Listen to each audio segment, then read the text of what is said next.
Dating Pangulong Duterte tatakbong VP o senador kapag inimpeach ang anak na si Sara. VP Sara, tiniyak nito ang suporta sa anumang plano sa politika ng kanyang ama. Mapipilitan si dating Pangulong Rodrigo Duterte na tumakbong vice-presidente o senador kapag inimpeach ang kanyang anak na si Vice President Sara Duterte. Reaksyon ito ng dating Pangulo hinggil sa umano'y pinag-uusapang planong impeachment ng ilang miyembro ng Kamara laban sa vice-presidente.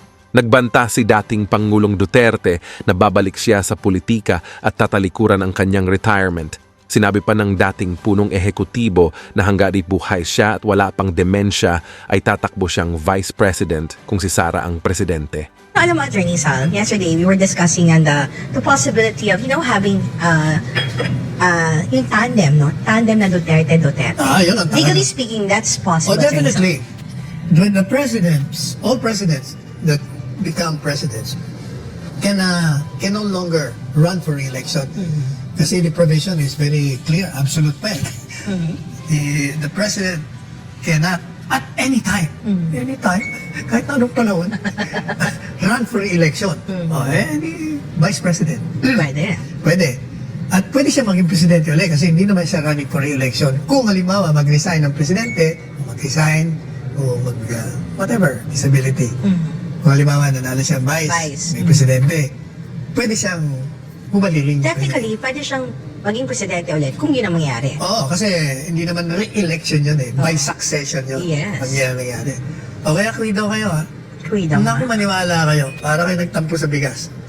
The tandem of Duterte is very, very, very, very strong. But you know what, Attorney Sal, having that kind of tandem, and na possible sa 2028 presidential elections, magkakaroon din ng rason at possibility na magsama-sama lahat ng oposisyon. Lahat ng hindi gusto ng Duterte tandem, if kung magkakaroon man ng Duterte, and I think gagawa din sila ng paraan na hindi maging posible yung tandem na yan, parang kung magsama-sama lahat ng may kulay, mapapula, dilaw, pink, at iba pang kulay na against ng tandem na ito, gagawa ng paraan para hindi sila iboto ng taong bayan sa susunod na presidential elections.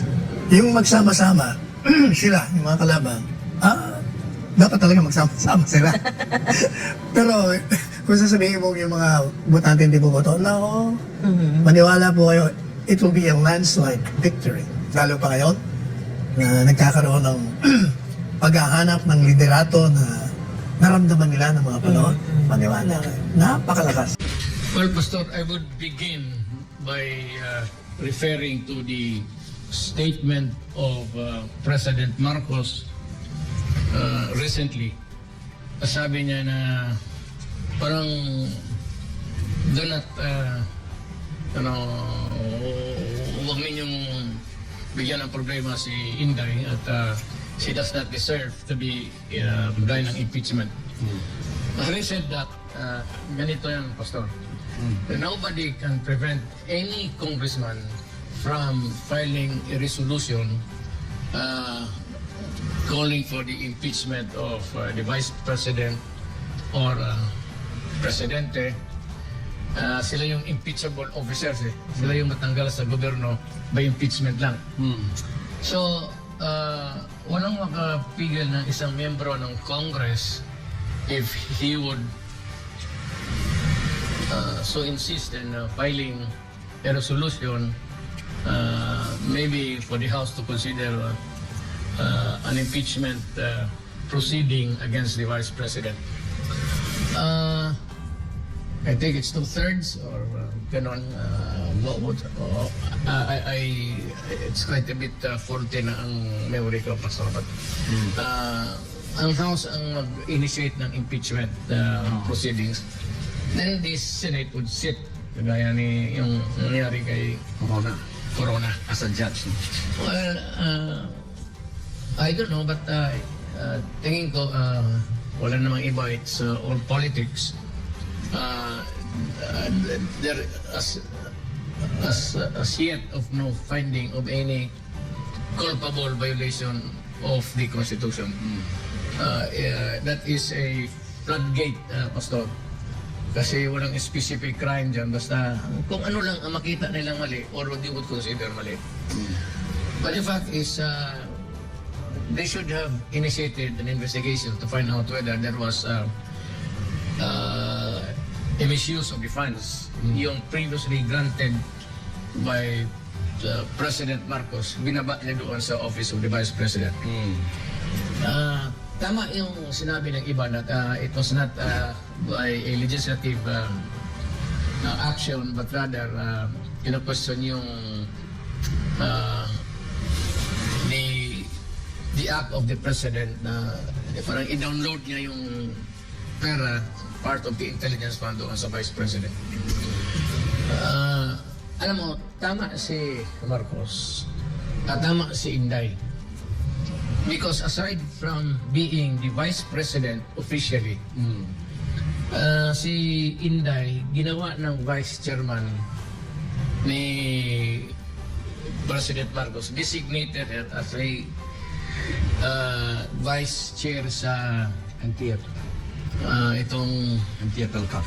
LCAC. Alam mo, hindi ito nalaman, but if you can ask, there are, may mga cynics mga pessimistic.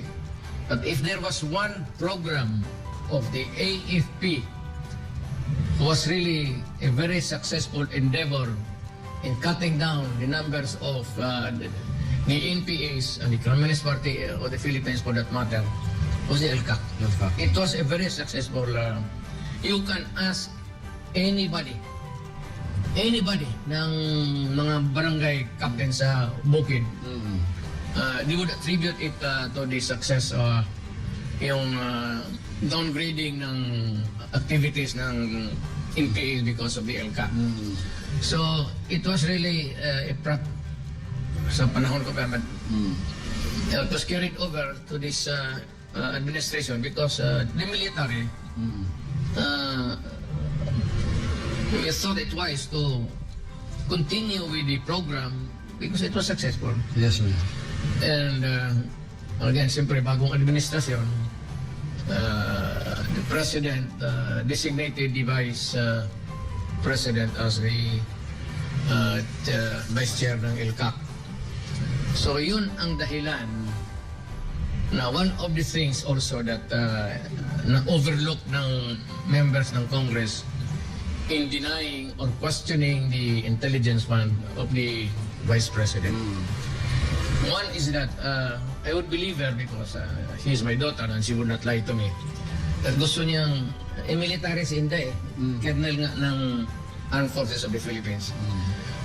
Gusto niya i-revive yung PMT, palakasin niya pati yung ROTC. Saka yung sa LCAC mismo, kung napakaliit naman yung binigay na ni Presidente kung gano'n ang trabaho ko. If ako yung Presidente, hindi, not necessarily yung anak ko yung Vice President. If I designate the Vice President sa ganung trabaho, I would give him what? Mga easily, about 500 million. It's not easy to, I said, kailangan kasi ng soft landing itong ROTC. Ito, it's a moribund thing kasi hindi na compulsory. For so many years, ayaw na ng mga bata na sumali dyan sa ROTC. Because it is a military training and most of the guys, itong mga bata, it's a Saturday affair, Saturday morning. You have to go to sleep early the night before. Then you have to wake up for the mag-uniforme ka na at report ka na doon, magti-training ka. Alam mo, ang purpose niya ng BMT is alam mo kung magkagulo lang ang mundo, not necessarily magkageran against nations or one nation challenging us in a war. In times of calamity or trouble, o palagay mo Pastor, it's parang a widespread earthquake or whatever, at nagkulang tayo ng peace officers, which will be the police and the military to maintain order, pagka maggulo na, you would need a backup team, including the CAFGO. Pag wala na, yung ROTC, there would be immobilization.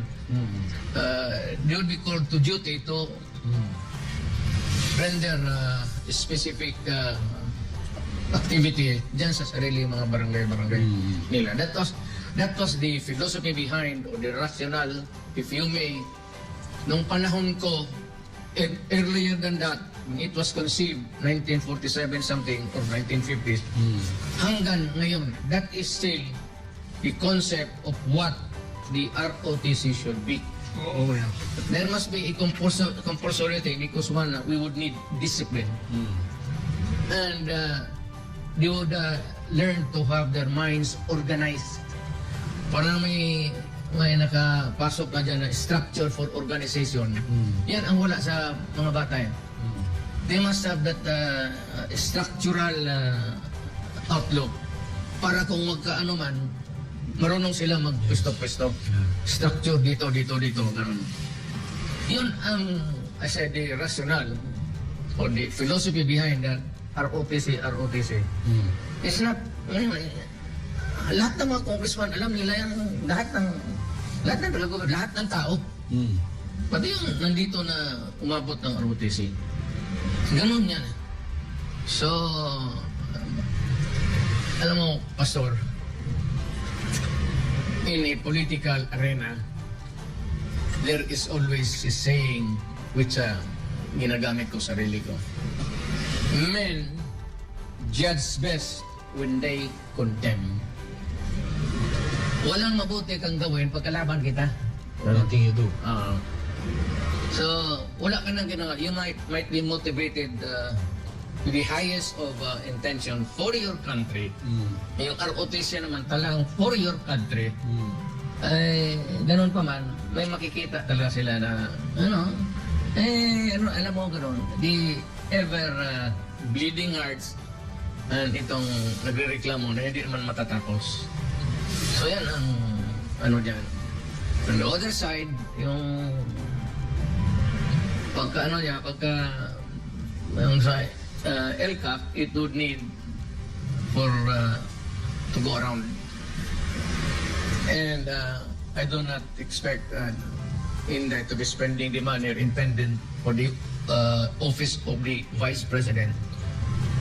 Kunin pa niya doon, magkaletse-letse ang budget niya. So, Marcos, binigay. Sabi ko nga, maliit yan. Ako mga 250 million to 500. Just to take care of the LCAP. Because the LCAP gave the Republic of the Philippines a semblance of peace right now.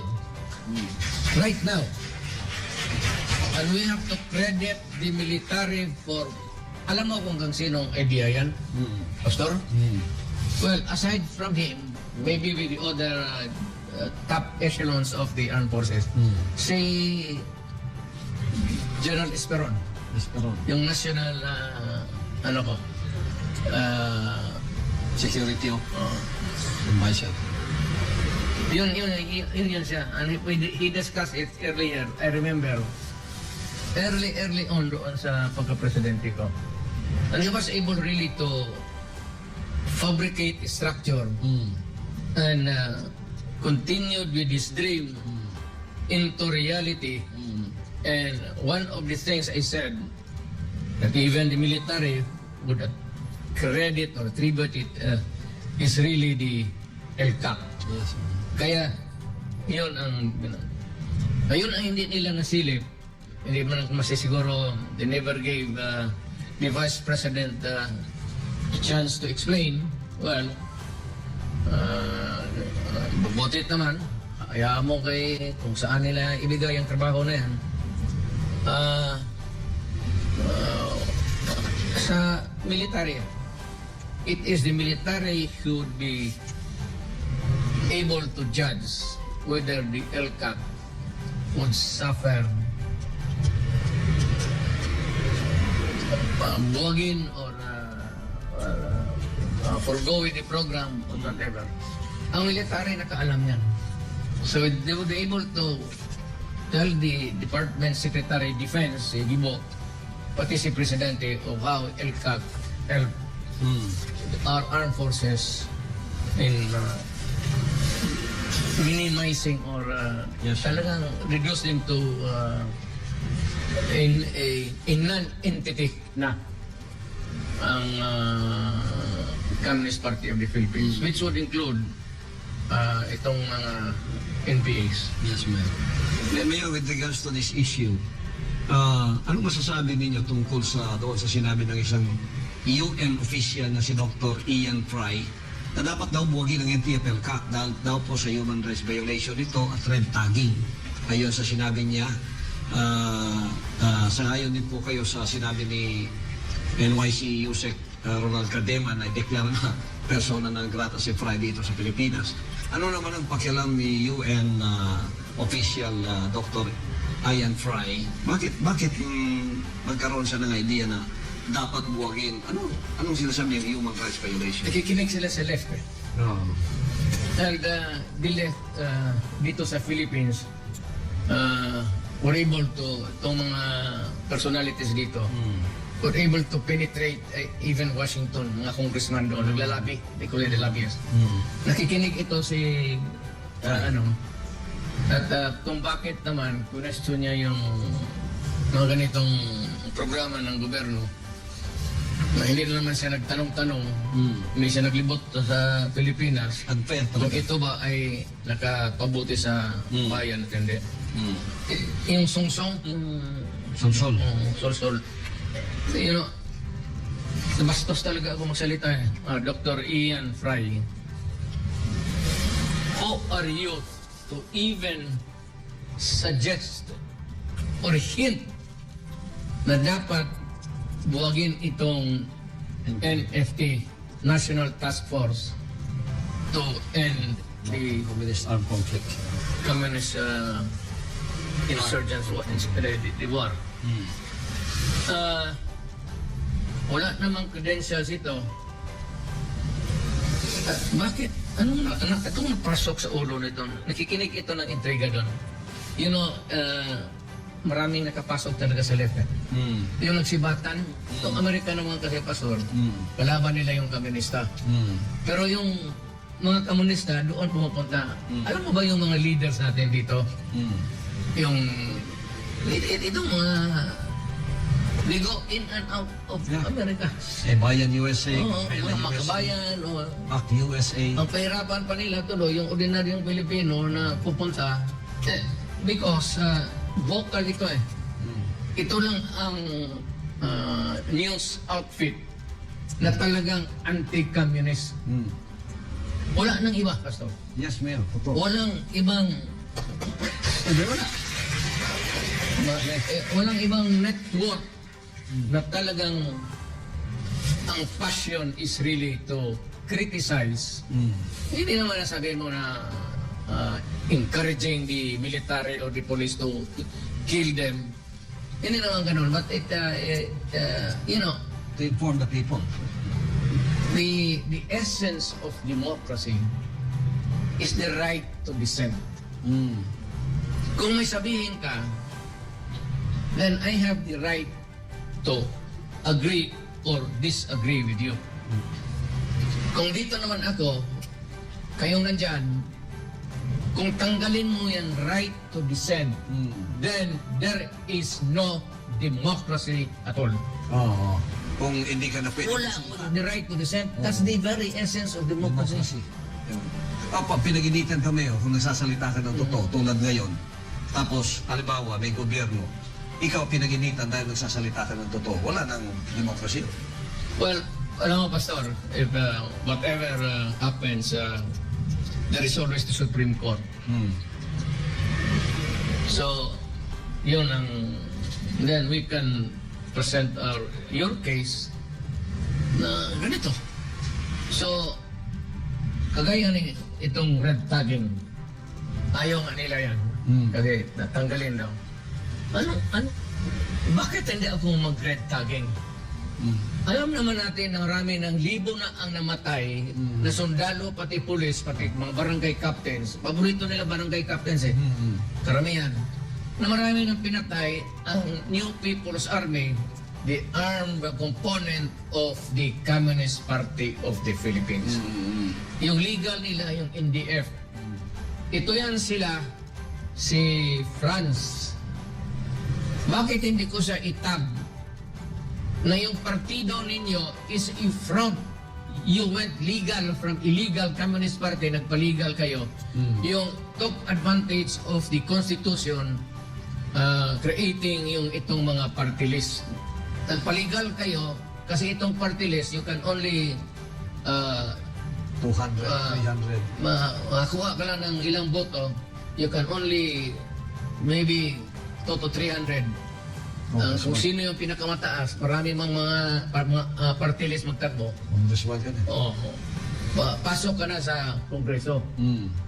Kaya yan sila, itong sila, they are not elected by itong distrito. Hindi ito elected na tao. Elected ito ng mga komunista rin, mga left. Kaya sinabi ko sa kanya, I am branding you as a communist member. Ang legal, nagpa-legal kayo, yun yung party list ninyo. Huwag na tayong magbulahan. Alam ng Pilipinas, alam ng military, alam ng polis, alam ng mga mayor, alam natin. Bakit mataba? Why should I not tag you? Eh talagang kalaban natin ang Communist Party of the Philippines because you are into a revolution to overthrow the government and you want na kayo ang papalit. Bakit pa tayo magka-jamming dito? Call is spade is spade. Huwag na tayo magbulahan. Nakita mo, in all the history of the Philippines, kayong mga Pilipino, have you ever thought about this? Na there was not an instance na nag-flagging sila ng red flag sa the way the funds are. Maraming departamento na, but Congress never. Takot ang audit dyan. Itong national audit, ano? Wala, takot dyan. Kasi pagka sunod hearing ninyo, next year, Congress provides how many offices are there in the government o magkanong funding. Pag hindi kabini yung funding, na-abolish na yung opisina ninyo. Kaya takot lahat. Yan ang dapat malaman ng Pilipino. Ngayon, gusto ko nga malaman, sabi ko nga, open the books. Yan ang gusto kong tignan kung magkano na ang nakuha ninyo sa gobyerno through the speaker na naibigay sa kamay ninyo. Gusto namin tignan kasi well, binigay ninyo sa NPA, walang sweldo yan sila eh. They are in the mountains fighting. Walang pagkain, walang sweldo. Alam mo, nagsasweldo yung NDF. Sila yung nagpa-fundraising. And it amounts to billions. Yung taxation ng NPA. Pupunta yan ng NDF, tapos sila ang mag-distribute ng pera. Kaya yan lang. Ito si Dalipi. You are maybe short-sighted or whatever. Alam mo, Adre, Manix, lumaan ako pagka mayor. Hindi naman ako nagyayabang. 23 years. Daan ako ng congressman kagaya mo. Dumaan ako ng prosecutor. Dumaan ako ng mayor, congressman, prosecutor. Huwag ka na lang makipag-ano sa akin. Hindi ako nag-ano. We have every right. Sabi mo kasi dito, Mayor, nanawagan si House Majority Leader and Zamboanga City District Representative Jose Manix Dalipi sa inyo na huwag kayong magdulot ng aniyan ng partisan intrigue sa AAP. No, it is not an intrigue. Gusto talaga madami ng AAP. Hindi lang nila makasabi ang sundalo eh. Silent lang yan sila. Pero pinag-uusapan namin yan kasi ex-president ako. Do not do not be so onion skin. We have every right to ask or demand or see where are the money of the people. Kaya nandyan you hold a public office. Do not be lecturing on me. Ang inabot mo ng kadre sa Congressman. majority, hindi mo naman, hindi ako nag-iintriga. Kasi takot ako, baka, wala nga, alam mo, yung average NPA nandyan sa bukid, walang sweldo yan. Sino nag-sweldo niyan? The Communist Party of the Philippines, saan sila kumukuha? Taxation sa mga tao. Extortion, hindi taxation. Extortion. Pati yung pera na makuha nila, baka dito, channeled. Hindi ang military na interesado. Ako ang Pilipino. Ako. Interesado ako na hindi magdating yung pera na yun doon.